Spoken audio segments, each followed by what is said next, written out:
Mesdames et messieurs, bonjour et bienvenue dans cette première édition de la journée. 3 nouveaux ambassadeurs ont présenté hier matin leur lettre de créance au président de la République par intérim. Il s'agit des ambassadeurs du Japon au Mali, de la République islamique d'Iran au Mali et celui du Pakistan avec résidence à Alger. Les 3 nouveaux diplomates s'engagent à renforcer la coopération entre le Mali et leurs pays respectifs. Mohamed Diarra. L'homme qui vient de franchir le portail de la résidence du président de la République par intérim est le nouvel ambassadeur du Japon au Mali. Du haut de ses 1m60, Akira Matsubara est venu remettre au professeur Djongna Traoré le document qui l'accrédite au Mali. Il entend renforcer la coopération entre le Mali et le pays du Soleil Levant dans les différents domaines de coopération. Le diplomate japonais est marié et parle français. Les mêmes honneurs sont rendus au nouvel ambassadeur de la République islamique d'Iran au Mali. Après les sujets protocolaires, Ali Reza Kassae est reçu par le président de la République. Ce quinquagénaire est un ingénieur en électronique et en télécommunication.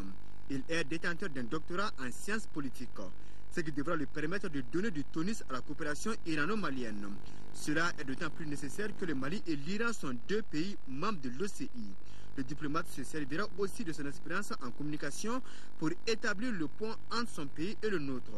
Kassae fut directeur de publication du magazine de l'Asie centrale et d'Abkhazie. Le nouvel ambassadeur de la République d'Iran est polyglotte. Son aîné de 8 ans s'appelle Khalid Durrani. Il est l'ambassadeur de la République islamique du Pakistan au Mali avec résidence à Alger. Après avoir remis ses lettres de créance, le nouvel ambassadeur pakistanais a longuement échangé avec le président de la République par intérim.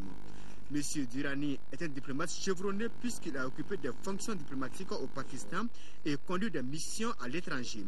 Il fut haut fonctionnaire du Pakistan au Nigeria pendant 3 ans. Il est titulaire d'un master en défense et en recherche stratégique de l'Université de défense nationale d'Islamabad. Le vérificateur général a organisé hier matin une conférence de presse pour présenter son rapport. Amadou Ousmane Touré a voulu partager avec la presse les conclusions des travaux effectués au niveau des 10 structures dont la faible gestion a créé un vide de 10 milliards 100 millions de francs CFA. Mamadou Bagayoui. Ce 7e rapport annuel du vérificateur général porte sur des irrégularités qui ont causé à l'État des pertes financières s'élevant à plus de 10 milliards de francs CFA. Peu estime la presse.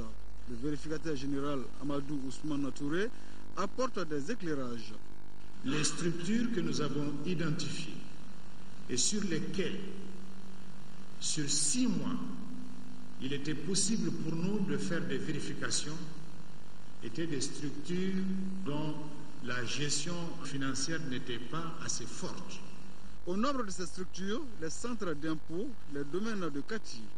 Et puisqu'il s'agit d'assainir la gestion des fonds publics, les journalistes demandent pourquoi les recommandations sont, en tout cas c'est une conviction, sans suite. Nous ne sommes pas des gendarmes, nous ne sommes pas des juges, nous ne sommes pas des procureurs. Nous, notre travail, c'est de collecter des faits, des informations, les traiter, les analyser, les formuler sous forme de recommandations, les dénoncer comme sous forme de faits susceptibles. Il appartient en ce moment à chacun, à chaque autorité de s'assumer et de prendre sa part de responsabilité dans la construction de la cathédrale. Autre moyen de pression, selon le vérificateur général, c'est la publication des rapports individuels très édifiants.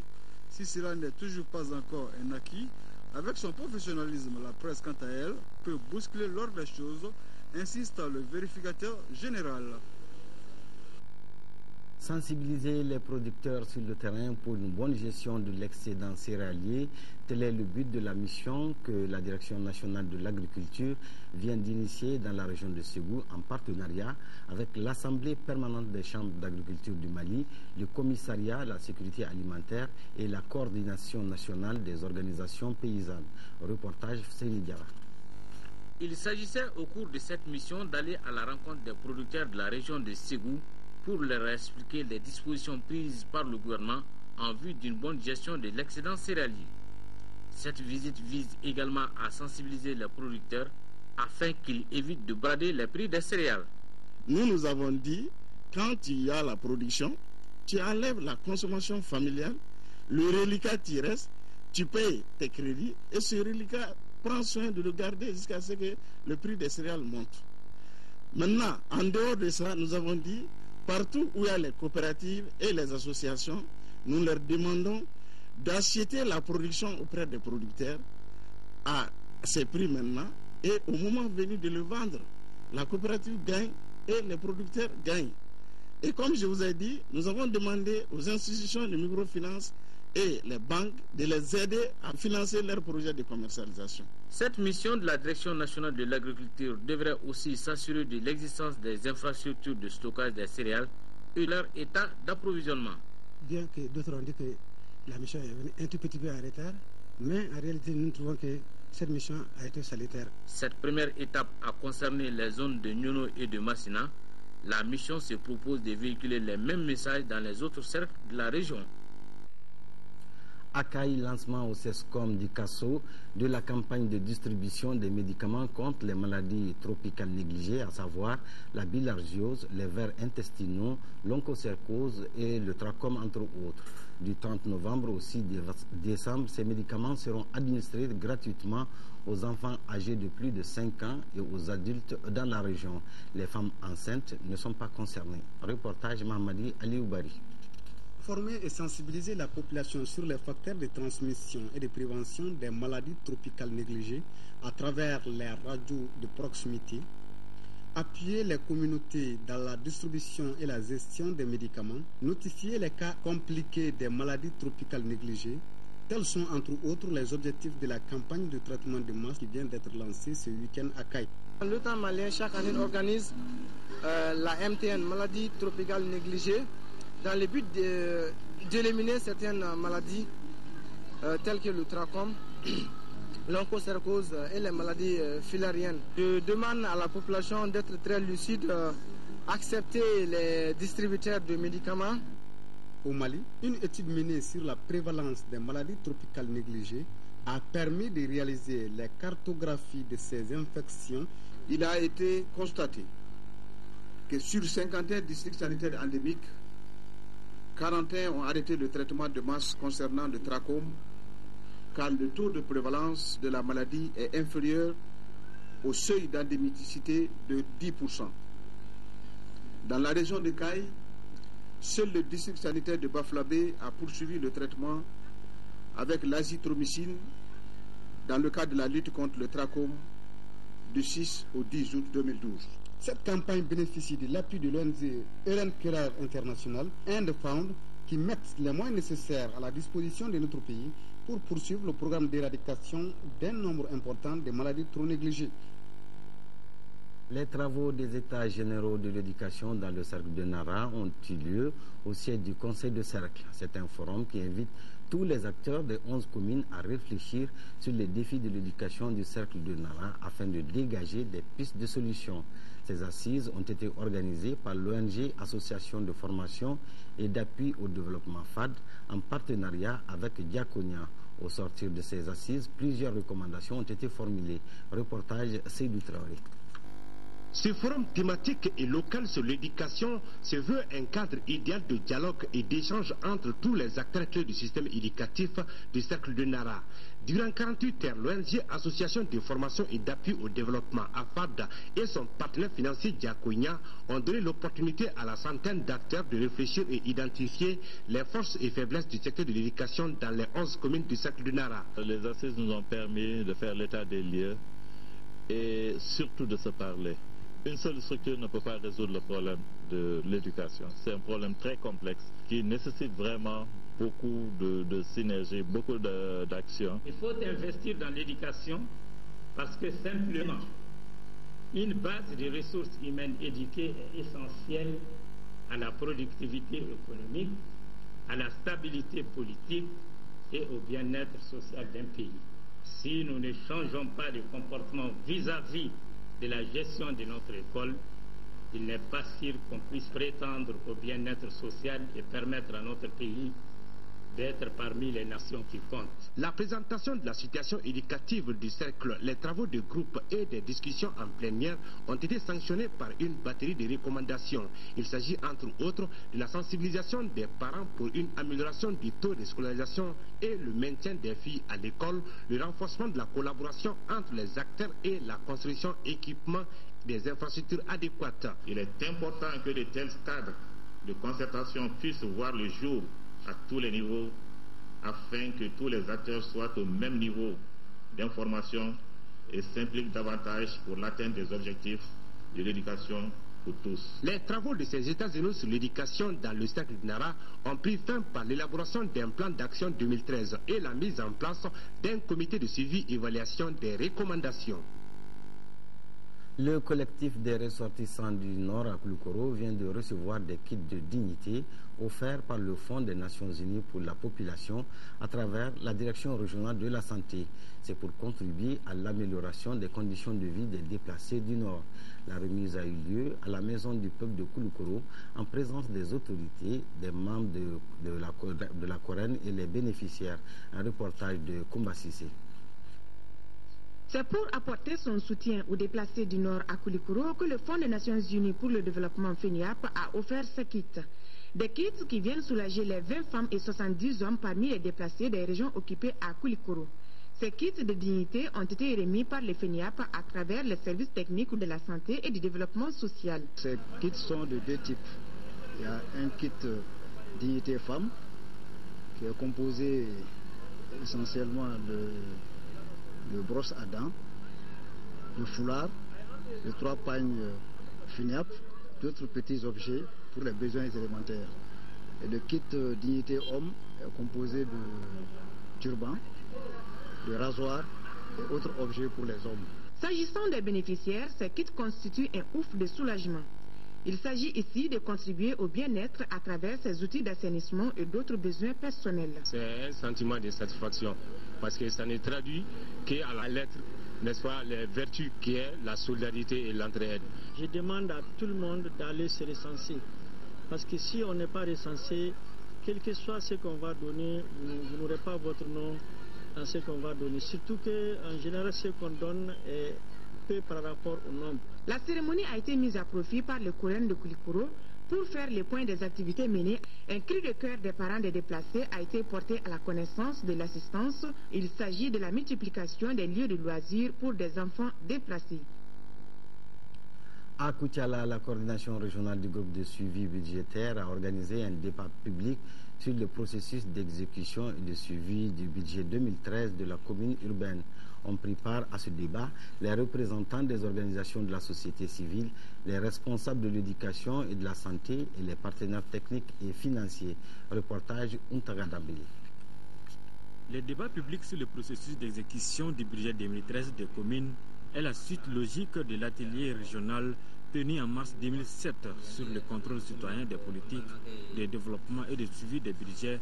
C'est dans le cadre de la mise en œuvre de son plan de plaidoyer que la coordination régionale du groupe de suivi budgétaire a organisé ce débat sur le budget 2013 de Koutiala, choisi comme commune pilote dans la région de Sikasso. Le processus d'élaboration du budget primitif 2013 de la commune urbaine de Koutiala s'est déroulé conformément aux prescriptions légales en la matière. Le budget quand même au niveau de Koutiala avoisine le milliard aujourd'hui en recettes et en dépenses. Le suivi budgétaire vise principalement comme objectif le renforcement des capacités des organisations de la société civile en matière de suivi budgétaire afin de pouvoir contribuer efficacement à la gestion transparente des ressources publiques. Ainsi, les mécanismes d'élaboration, d'exécution et de suivi du budget 2013 de la commune de Koutiala est partagé par tous les participants. Le représentant du préfet du cercle qui présidait la cérémonie dira que cet exercice citoyen va en droite ligne de la politique du gouvernement pour une bonne gouvernance dans un système de décentralisation. Santé, dans le monde, on estime aujourd'hui à plus de 39 millions le nombre de personnes infectées par le VIH-Sida, avec 70% des cas sur le continent africain où la maladie se féminise de plus en plus. Au Mali, des efforts énormes ont été accomplis en matière de dépistage et de prise en charge des traitements grâce à l'appui des partenaires du Haut Conseil de lutte contre le sida et du CESAC, entre autres. Dans ce dossier, Nyanya Aliou Traoré s'est intéressé à la prise en charge et au vécu quotidien de ces mères et de leurs enfants victimes du sida.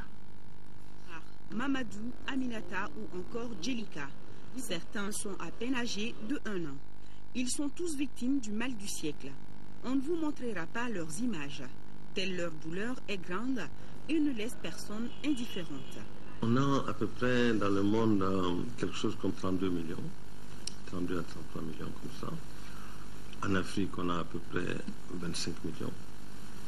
Et au Mali, on a à peu près 100 000 personnes.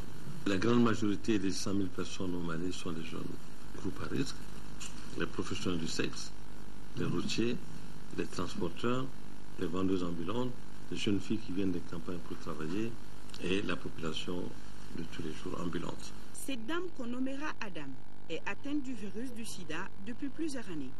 Nous l'avons rencontrée au centre intégré d'écoute, de soins, d'animation et de conseil CESAC.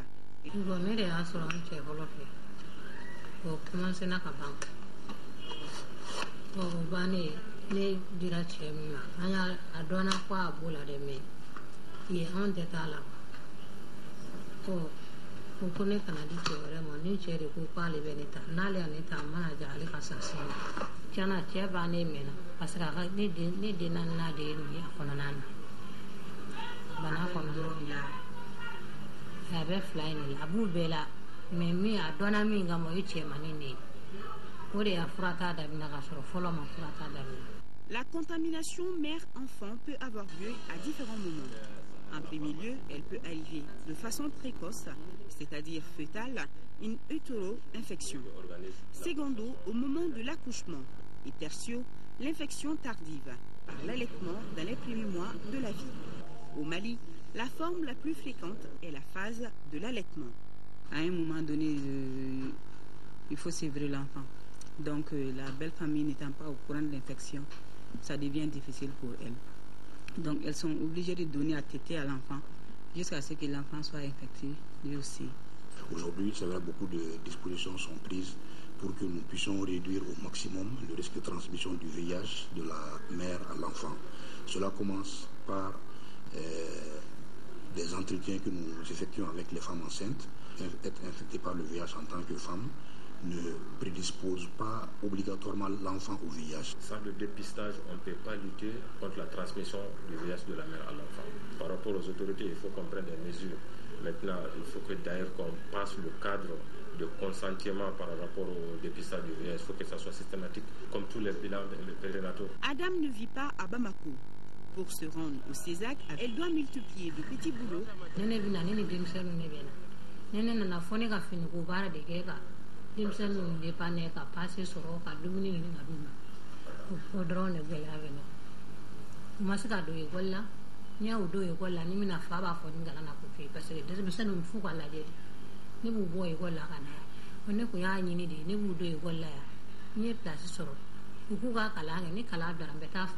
La salle d'accueil constitue le premier lien entre les malades et les travailleurs du centre. Ici, tout est mis en œuvre pour mettre le patient en confiance. Il faut accueillir la personne avec sourire et vous mettre à la disposition de la personne, lui garantir la confiance surtout, parce qu'ici c'est surtout la confidentialité, le garder secret.